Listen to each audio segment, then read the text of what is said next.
Robert Montgomery speaking. From the nation's capital has come a new epic of American courage and sacrifice, America's greatest adventure in polar exploration. This is a tale of men and of their willingness to endure hardship and risk life above and beyond the call of duty in the service of country and humanity. For brevity, the sequence of events has occasionally been rearranged. The President's Cabinet approved the expedition. As Secretary of the Navy, James V. Forrestal explains the reasons for the enterprise. There is only one untouched reservoir of raw materials left in the world, and that's in the region known as Antarctica, an area larger than the combined area of the United States and Europe. The American government is sending a naval expedition to that region. The purpose is to train our Navy in polar operations so that it may better perform its function of preserving the peace upon the seven seas of the world. Beyond that, the American government is seeking to do its share in the discovery and the release to the world of the unknown treasures of Antarctica in the interests of all mankind.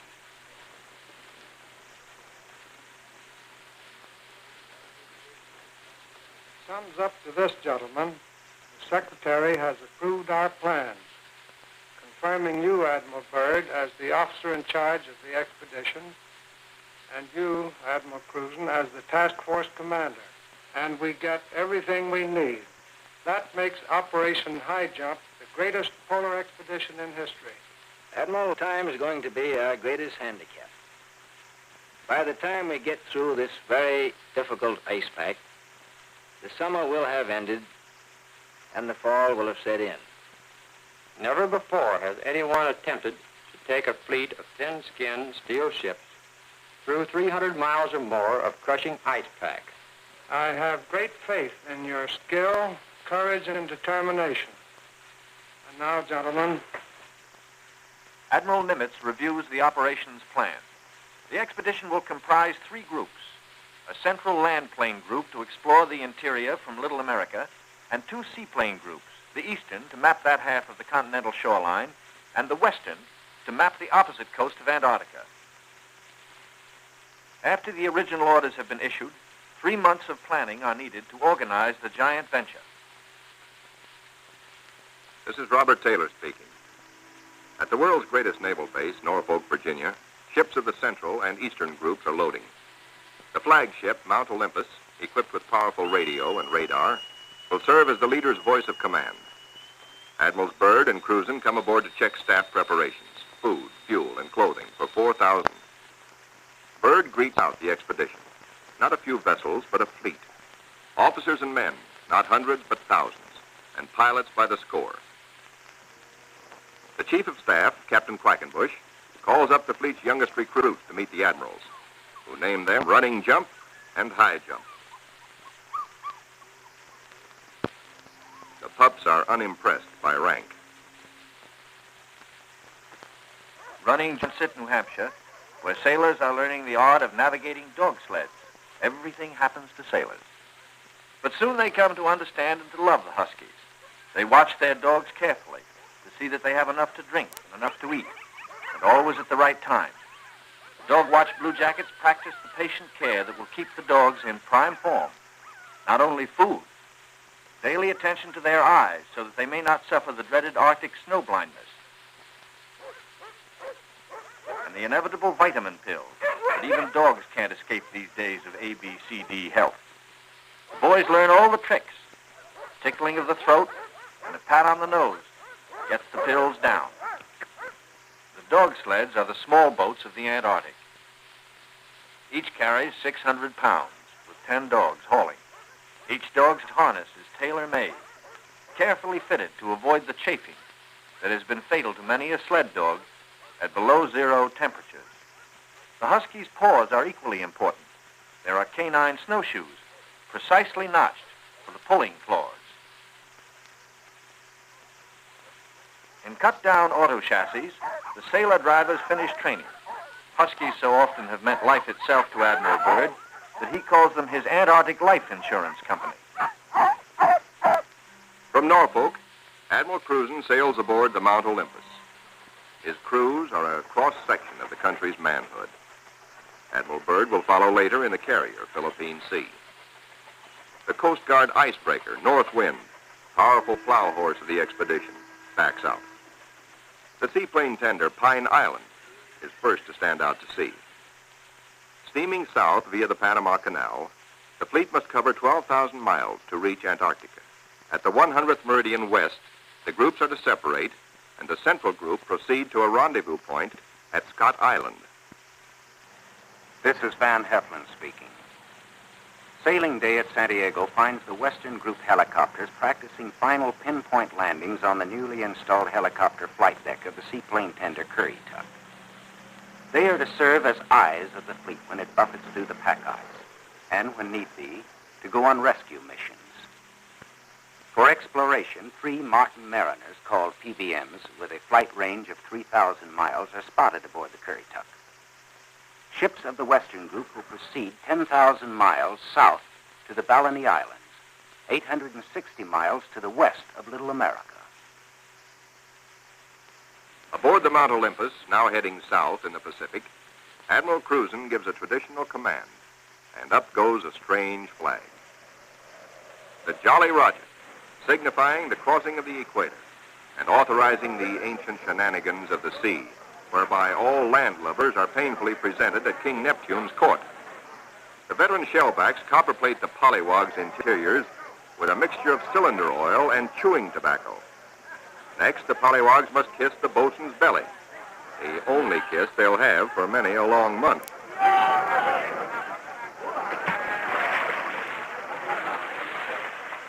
They wind up with a dunking and the final whacking to warm them up, officers and men alike.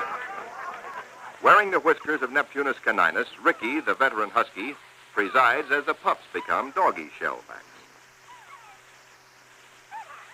The oncoming shadow of the Antarctic intensifies preparations. Bamboo is split for trail marker sticks. These, topped with flags, will form lifelines to guard the men against losing the trail in blinding blizzards. Small details, but vitally important in the wilderness of ice. The dogs are inoculated against infection. Now the serious business of the sea takes over. Danger menaces the fleet oiler, Cacapon.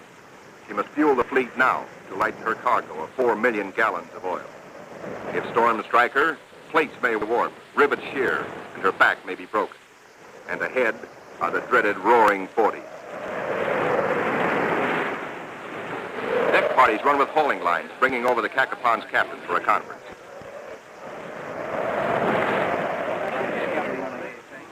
The ships are still on course, forging ahead, but the Cacapon's salty skipper smells storm coming. Few ships travel this lonely ocean, so there are no weather reports. We've got to finish this job fast, he roars, or we'll be caught in a stiff blow. And blow she does.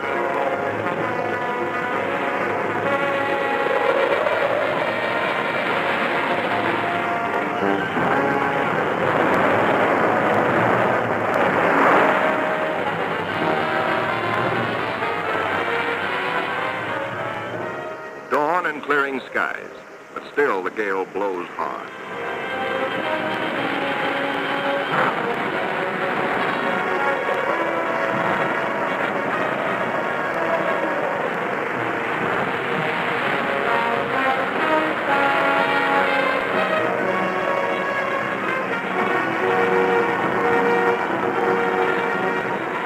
Aboard the seaplane tenders, rolling decks imperil the big seaplanes.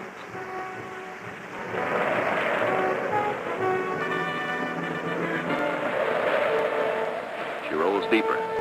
A sudden lurch. The Navy cameraman taking these pictures is thrown, his leg broken. He swings his camera, catches the nose of one plane smashed in, swings aft, spots another plane overboard, sinking in the wake. Lost.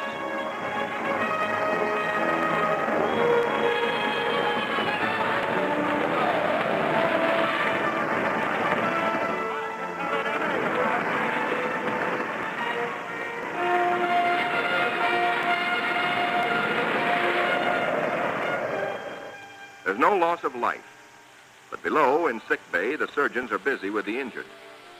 Today, with Navy's modern science, an injured seaman is soon up and about. We go back now to Norfolk and sailing day for Admiral Byrd. 6 DC-3s, called R4Ds by the Navy, make the longest taxi run in Navy Yard history, each with crewmen riding the tips of their 98-foot wings. Poles and buildings have been removed to clear their way to the 30,000-ton carrier, Philippine Sea.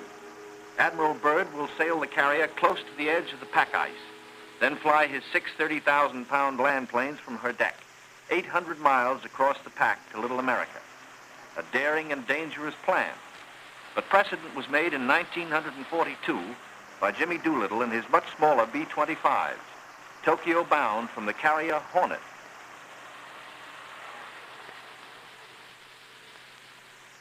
As the Philippine Sea sails on her 10,000-mile voyage, the advance group under Cruzen has voyaged far south. They sight their first icebergs just above the Antarctic Circle. Careful bearings are taken, for the hulls of these ships are no thicker than was the steel skin of the Titanic. The treacherous ice is the enemy now as then, but danger is the sailor's business. His delight is in preserving home traditions, the Christmas tree and Christmas dinner.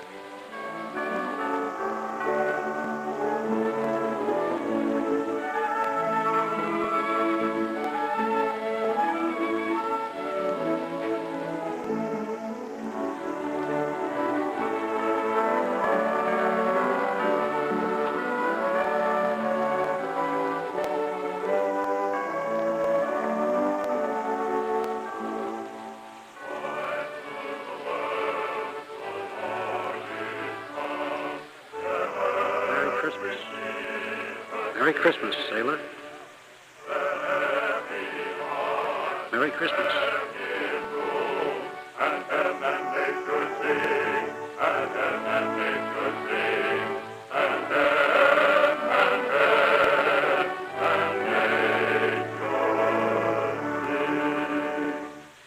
All the while, engines throb, taking the central group deeper into icebound seas. Now, by the far-seeing eye of radar, the bridge learns of land ahead, and flag communications passes the word to the fleet. Scott Island, dead ahead. All ships rendezvous. 600 critical miles of their 12,000-mile voyage still to go. The ice pack ahead has been the executioner of many gallant ships. Cruzen summons captains and executive officers for a staff conference. While the staff confers, a small landing boat sets off for Scott Island, named in honor of the heroic British explorer Captain Robert Falcon Scott, who lost his life a generation ago trying to fight his way back from the South Pole.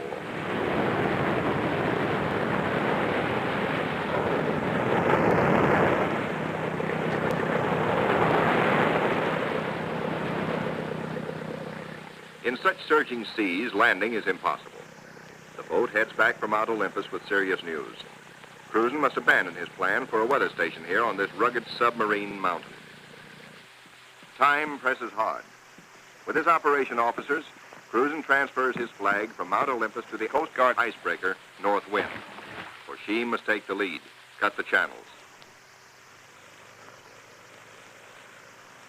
Admiral Cruzen's battle now begins. Through 600 miles of peril, the Admiral must bring his ships to the open Ross Sea, and thus to the Bay of Whales and Little America. Cruzen signals, "Follow me," and sets a careful course past icebergs. There she blows, sings the lookout. There she breaches, close aboard. These huge whales measure up to 80 feet long, and each yields oil worth more than $2,000. The radar watch informs the bridge they have picked up a big ship, a Norwegian whaler, with her killer craft in close company. The Norsemen report the heaviest ice pack in 40 years. This year, they tell the Americans they're staying to the north of the ice. The Norwegian captain urges, exercise extreme caution. The American fleet proceeds. Here is the most treacherous navigation in all the 7 seas, with every floe, every berg a potential killer of ships. 7/8 of a berg lies underwater. Its jutting ice foot can slice into a ship like a can opener into a can. Ahead, the sky shows white streaks, the telltale ice blink, the warning reflection in the sky of the great pack. The ships meet their first tabular, the tabletop berg found only in the Antarctic. These tabulars are huge chips from the great ice barrier. They measure as long as 40 miles and are counted not in acres, but in square miles. The ships must follow a twisting, turning sea alley, cleared by the icebreaker. The submarine, Senate, brings up the rear. U-formed ice, known from its shape as lily pad ice, offers no trouble. It is the bergy bits and the bergs themselves that form the hazard for the submarine.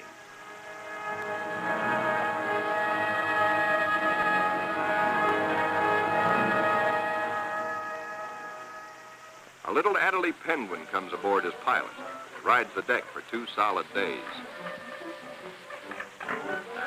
Navy cameramen find new subjects, a group of emperor penguins feeding in the lead.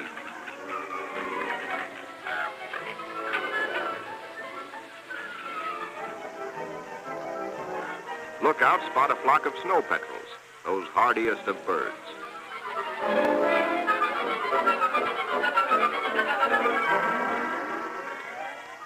Admiral Cruzen orders reconnaissance by helicopter and himself boards the plane as observer.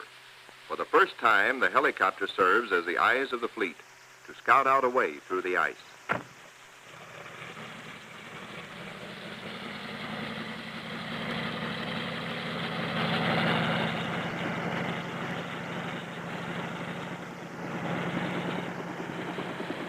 Somewhere to the south, Cruzen hopes to locate better going, perhaps a lead heading toward Little America. Beyond the brash ice, at first he can spot only isolated lakes. At last he sees his lead. Reconnaissance by helicopter has paid off. And just in time, for the helicopter's gas is running low. The long practice hours of pinpoint landing have not been wasted. The Admiral is safely back aboard. Cruzen changes course to head the fleet toward his lead. No open roadstead here, no channel markers. The turn is difficult for the big ships. Now to the men of the fleet comes one of nature's weirdest pictures, the Antarctic twilight. Eerie greens and pastel blues. Men who look grow silent, but long remember.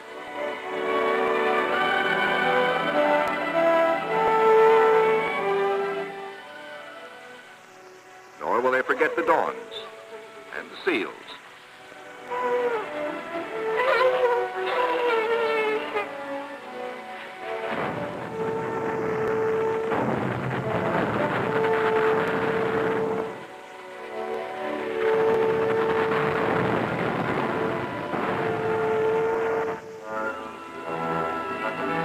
The voyage through the pack was to have taken 3 or 4 days, but a week has passed, and the task force has made only 100 of the 600 miles across the pack. An emergency radio to the north wind summons instant help. The submarine, Senate, is caught. The jaws of 2 ponderous pressure flows have closed in, locking her in a white vice. The submarine is in acute danger of being sunk.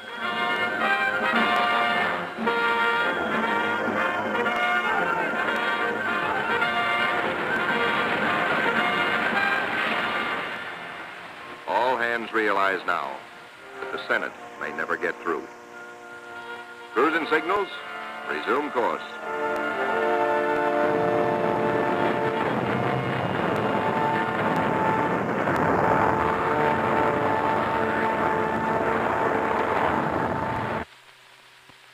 Meanwhile, the Eastern Group has steamed to Peter the First Island, 1,250 miles northeast of the main base to be established at Little America. The Eastern Group's seaplane tender, Pine Island, sends a helicopter to scout the rugged coast. Hope is fulfilled when she relocates Scott's 37-year-old camp. This was the base for the ill-fated Britain's expeditions at the turn of the century. While the helicopter waits, the Americans look over the hut, finding only an abandoned sled. But back at the Pine Island, the helicopter meets trouble. Her rotors, heavy with ice, fail. She crashes only a few feet from the safety of the landing deck. Within seconds, the Pine Island's crash boat reaches the sinking helicopter. The rescue crewmen, drilled for just such an emergency, yank Captain Dufek and his pilot safely aboard. Back at the Central Group, danger increases for the submarine. Crushing ice is now riding up over her decks. She is solidly frozen in.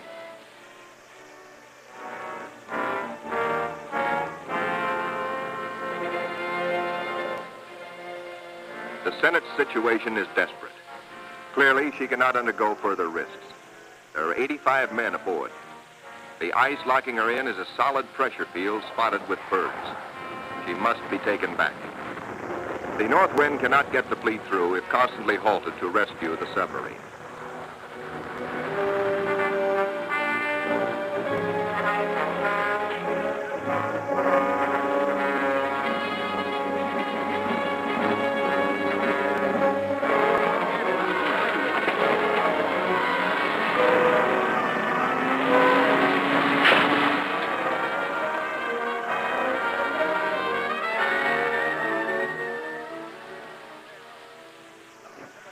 The Coast Guard icebreaker, North Wind, with Admiral Cruzen in operational command, leaves the ships to await her return from the 400-mile round trip, towing the battered submarine, the Senate, north to the safety of the open sea. 1,200 miles to the west, 10 men set out from the western wing of the expedition on a hunt. For one of the seaplane tender Currituck's missions is to bring back specimens for the Federal Fish and Wildlife Commission. The marine marksmen storm the ice floes. These seals are armed with tiger-like jaws, easily capable of mangling a man's arm or leg. The men risk the slashing jaws of the master bull himself. He's no calf, he fights to kill. Once secured, he finds out for the first time in his life what it's like to be petted. That's not so bad. They total up their catch for the scientists back in Washington. 6 leopards and 1 rare Ross seal. The first Antarctic seal ever to fly through the air with the greatest of ease in a cargo net. 3 days later, disaster presses close to the ships of the Central Group, helpless without the icebreaker. Their 2,000 men are marooned in a frozen sea. Below the water lines, damage control crews labor in icy water to shore up the inward bulging plates. The lives of all hands are at stake.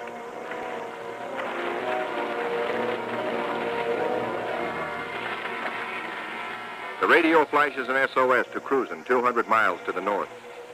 Quickly, he orders the submarine to go on by herself to Scott Island and there operate as a weather reporting station. And now begins a race against time well worthy of high place in the traditions of the United States Coast Guard.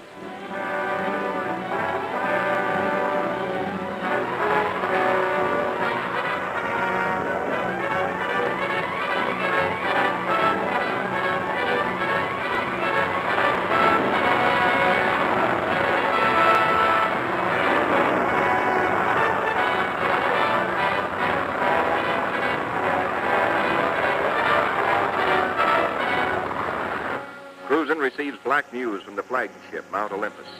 Already 5 frames forward stove in, more weakening. Only the north wind can bring salvation to the 2,000 men of the stricken fleet. Dr. Seipel, Army ice veteran, volunteers to test the floes. If the ships must be abandoned, will the ice support the survivors? Cruzen awaits Dr. Seipel's verdict. Seipel reports the ice cannot be trusted.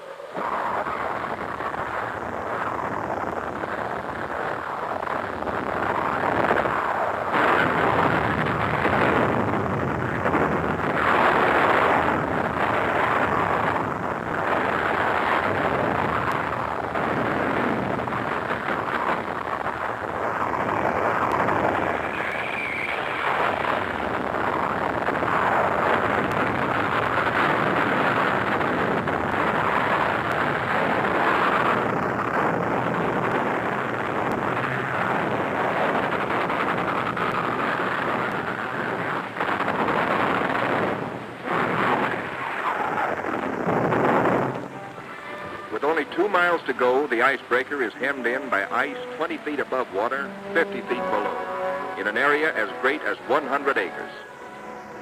Hopelessly gripped by the ice, the cargo ship Merrick is now in grave peril.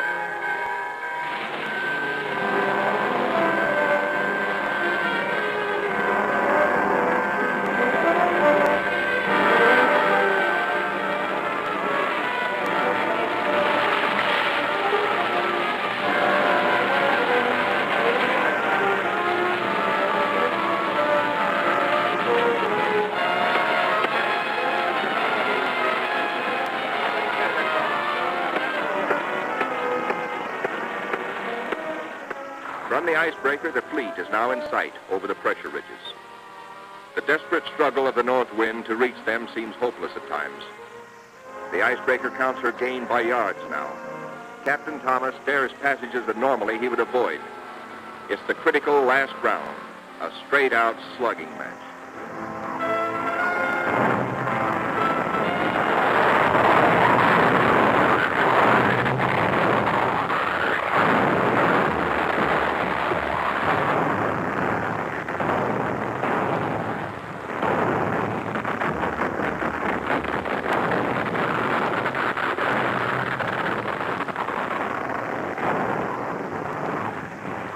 The north wind reaches the nearest ship, the Yancey.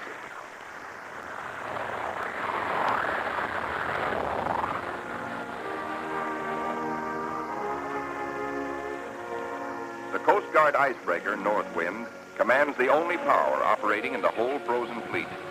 The Yancey and her 500 men are saved. Next, the Merrick, heavy in the water with a hole in her bow below the waterline.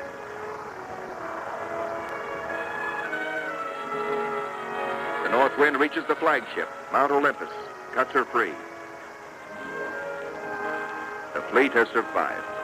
2,000 weary American sailors are safe. Beyond the great ice whirlpool that held them fast, they steamed through the southern edge of the pack, through to the open waters of the Ross Sea, and little America dead ahead. Word of the deliverance of Admiral Cruzen's men reaches Admiral Byrd aboard the carrier Philippine Sea as she passes through the Panama Canal, Pacific bound. Officers watch sharply. The glove-tight fit of the 750-foot hull requires that the ship be kept exactly ruler-edge true to the sides of the lock. The Philippine Sea navigates the canal in a day. As she heads south in the Pacific, Admiral Byrd devotes all his time to the flight ahead, perilous but of vital importance to naval aviation. Never before have such huge planes attempted carrier deck takeoffs. Never before have wheels and skis been combined in one landing gear. The wheels for deck takeoffs and the skis for landings on ice. The grave risk is that one may interfere with the other and bring disaster.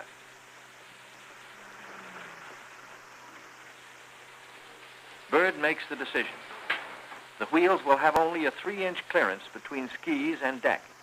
Upon this will depend the lives of 40 men, and he will lead the way. Triumph at last for Admiral Cruzen. The entrance to the Bay of Whales, the famous 400-mile Ross barrier. The Admiral can now relax.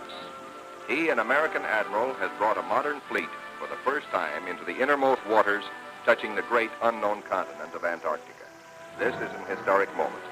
At long last, Admiral Byrd has realized his dream of many years of reaching little America with men and ships of the United States Navy. Reception committee. Hey, gang, hurry up. Look at the big penguins in our bay. Big penguins, bigger than emperors. Big black mountains that move. They walk like us, but not quite the right way.